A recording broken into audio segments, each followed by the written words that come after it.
안녕하세요. 선생님을 위한 인터넷 강의 써니스쿨에 오신 것을 환영합니다. 자, 이번 강의에서는 전국의 초중 고등학교 선생님과 학생에게 무료로 주어지는 원드라이브 1TB, 그 다음에 정품 오피스를 5대의 기기까지 무료로 설치하는 방법, 혹시나 윈도우즈 7을 아직까지 쓰고 계신다면 윈도우즈 10으로 무료 업그레이드하는 방법에 대해서 알아보도록 하겠습니다. 정말 푸짐하죠. 사실 이 푸짐한 혜택은 몇 년 전부터 진행이 됐는데요. 잘 알려지지가 않아서 또는 이제 귀찮아서 안 쓰시는 분들이 많이 있는 것 같아요. 그래서 오늘 강의는 원드라이브를 썼을 때 얼마나 편리한지, 오피스 365를 어떻게 내려받을 수 있는지 이런 것들을 갖다 보여드리고 가입 절차와 설치 방법, 그 다음에 삭제하는 것까지 알려드리도록 하겠습니다. 자, 먼저 원드라이브가 얼마나 좋은지부터 볼 건데요. 자, 파일 관리 제한을 띄우겠습니다. 원드라이브를 사용할 경우 여기 원드라이브 이런 것이 보이고요. 클릭하게 되면 지금 저의 그 파일과 폴더의 목록이 보입니다. 저 같은 경우는 이제 C 드라이브나 D 드라이브에는 파일을 저장하지 않고 모든 파일은 이제 이 원드라이브에다 올리고 있고요. 원드라이브라고 하는 것은 이제 MS가 제공하는 클라우드 서비스고 MS가 이제 윈도우즈 개발사잖아요. 그러다 보니까 이제 가장 큰 장점은 이제 파일 관리자를 통해서 그동안에 썼던 방법대로 복사하거나 삭제가 가능하다라는 겁니다. 단점을 굳이 꼽으면 파일이 많아졌을 경우 동기화에 시간이 많이 걸린다라는 거고요. 저의 경우는 이제 그 학교 컴퓨터도 원드라이브를 이용해서 데이터를 관리하고 있고요. 선생님도 혹시 그 퇴근 후에 업무를 보실 경우 어떻게 하시나요? USB에다 파일을 담아가지고 이렇게 다니거나 그러지 않으시나요? 저 같은 경우는 이제 그 USB를 쓰지 않고 원드라이브를 이용해서 그냥 동기화 처리를 갖다 하는데, 풀메신저로 받은 파일을 집에서 접근해서 다시 이렇게 볼 수가 있고, 저장하고 학교 가서 또 다시 열 수 있고, 이런 장점이 있거든요. 자, 무슨 얘기냐 그러면, 원드라이브에서 오른쪽 버튼 눌러서 설정으로 가고요. 자, 설정에 오게 되면, 여기 백업이라고 있습니다. 백업을 클릭해 보면, 백업 관리가 있고요. 백업 관리에 오게 되면 바탕화면도 백업 받을 수 있고, 그 다음에 문서 디렉토리, 사진 디렉토리를 백업 받을 수 있는데, 저 같은 경우는 이제 그 백업을 받는 거는 이제 바탕화면을 하지 않고 문서랑 사진을 백업 받고 있고요. 사진 폴더 같은 경우는 스마트폰에서 동기화를 허용할 경우 제가 찍은 스마트폰 사진들이 이 사진 디렉토리로 자동으로 올라오게끔 되어 있습니다. 자, 확인 눌러 보도록 하겠습니다. 다시 확인 누를 거고요. 자, 아래쪽으로 내려가 보면 이제 문서라는 디렉토리가 있고, 문서라는 디렉토리 와보면 풀메신저 파일이 있죠. 그래서 풀메신저 파일을 더블 클릭해서 들어가 보면 다시 이제 니시브드 파일이 있고, 이 파일들은 이제 학교에서 제가 그 풀메신저를 통해서 받은 파일들입니다. 그러면 제가 여기서 다시 업무를 보고 저장을 한 다음에 다시 학교로 가게 되면 반영된 결과를 볼 수 있겠죠. 그러니까 클라우드라는 공간을 하나를 학교에 있는 컴퓨터랑 집에 있는 컴퓨터가 같이 액세스하는 거죠. 때로는 스마트폰으로 또 액세스해서 이 파일을 읽거나 수정하거나 이런 것들이 가능한 겁니다.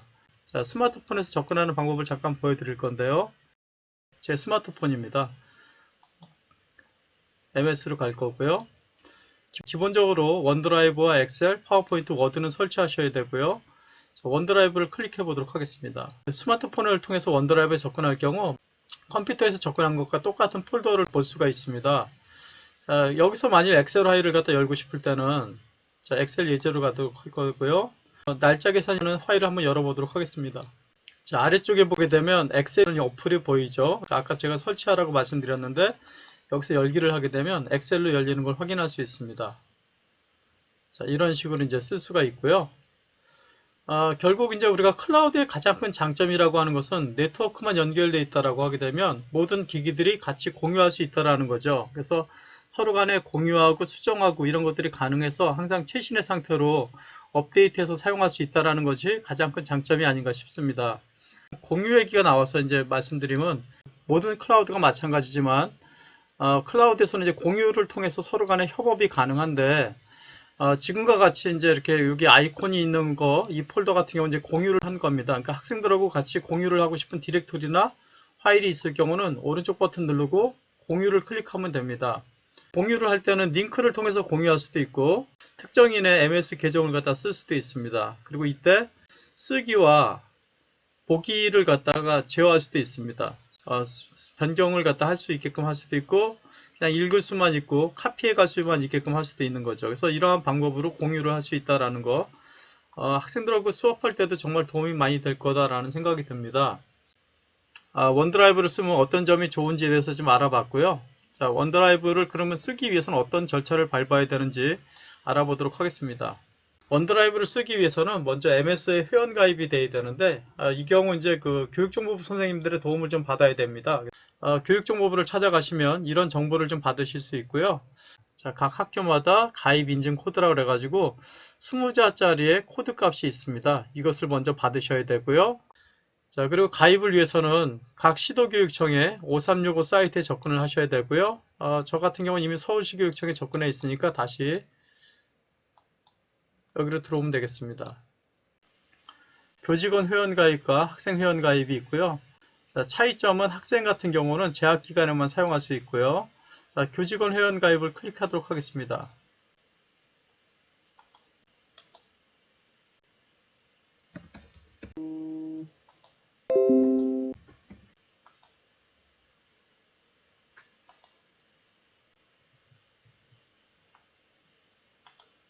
자, 가입 인증 코드를 입력하게 되면 소속 기간이 자동으로 이렇게 뜨게끔 되어 있습니다.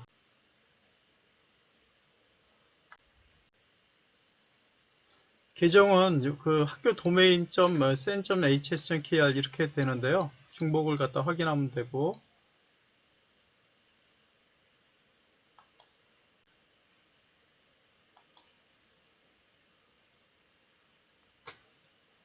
지금과 같은 방법으로 계정을 발급받으시면 되겠습니다. 자, 학교 도메인이 이제 뒤에 이렇게 붙는 걸 보실 수 있고요. 계정 확인을 갖다 누르면 되고요. 서울시 교육청 클릭할 거고요. 자, 이번에는 원드라이브를 쓰기 위해서 파일 관리자를 실행하도록 하겠습니다. 자, 파일 관리자 실행하게 되면 기본적으로 윈도우즈 10은 이제 원드라이브라고 여기 보이거든요. 근데 안 보이는 경우도 있는데, 안 보일 경우는 이제 시작 버튼을 누르고 원드라이브라고 이렇게 검색하시면 됩니다. 그럼 원드라이브 앱이 보일 거고요. 실행시키면 됩니다. 자, 그러면 이제 로그인 창이 이렇게 뜨는데, 자, 로그인 하시면 되겠고요.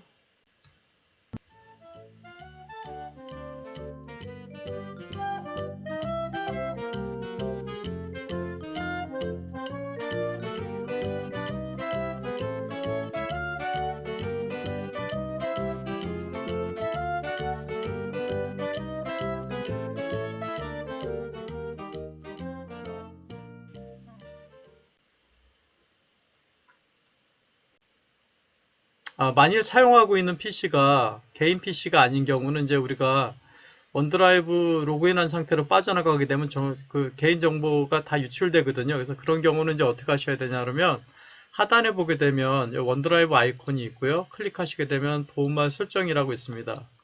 여기를 클릭해서 설정에 다시 가신 다음에, 자, 연결을 해제하기 위해서 선생님들 중에는 이제 이 PC 연결만 해제하는 경우가 있는데 그렇게 하지 마시고요. 동기화 중지를 갖다 클릭하시게 되면 동기화 중지가 되면서 자동적으로 이 PC 연결 해제까지 이루어집니다. 자, 동기화 중지를 거치지 않고 이 PC 연결 해제만 클릭했을 경우는 윈도우즈 계정 정보가 MS 계정으로 동기화되어 있을 경우 자동적으로 재부팅할 경우 이제 연결이 되는 일이 생길 수 있어요. 그래서 반드시 동기화 중지를 통해서 연결을 해제하시면 되고요.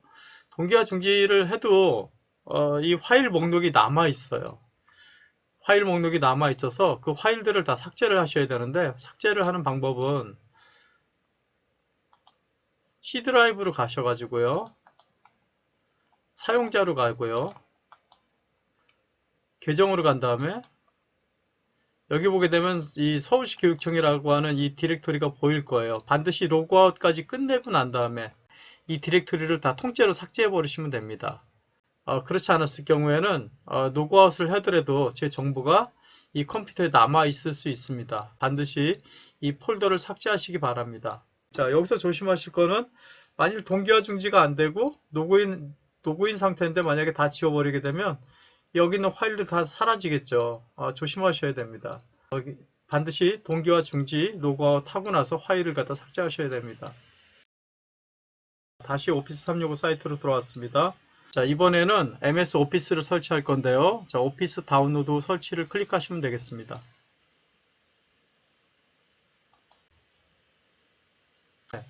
자, 저의 경우는 로그인이 되어 있기 때문에 제가 사용했던 파일들의 목록이 보이고요.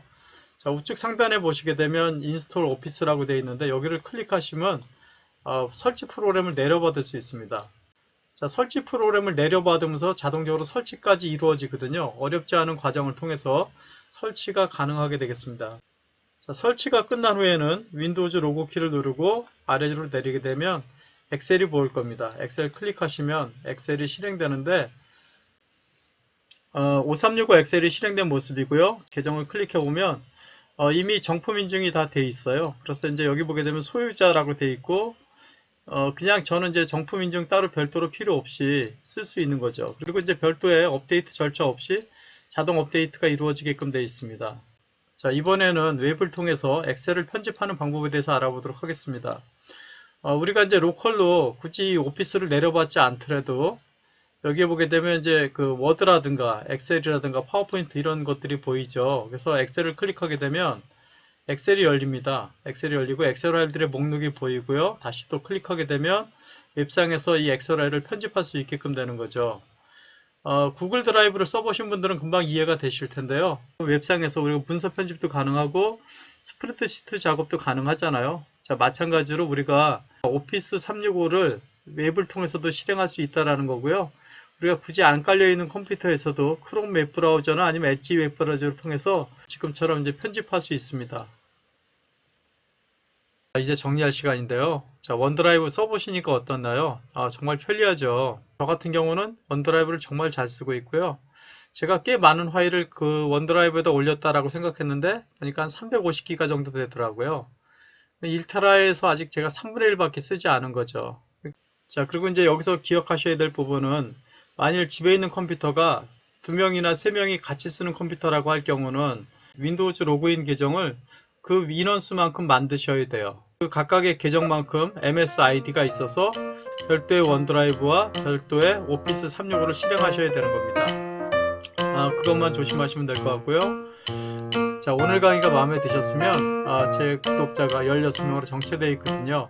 구독과 좋아요 부탁드리겠습니다. 안녕.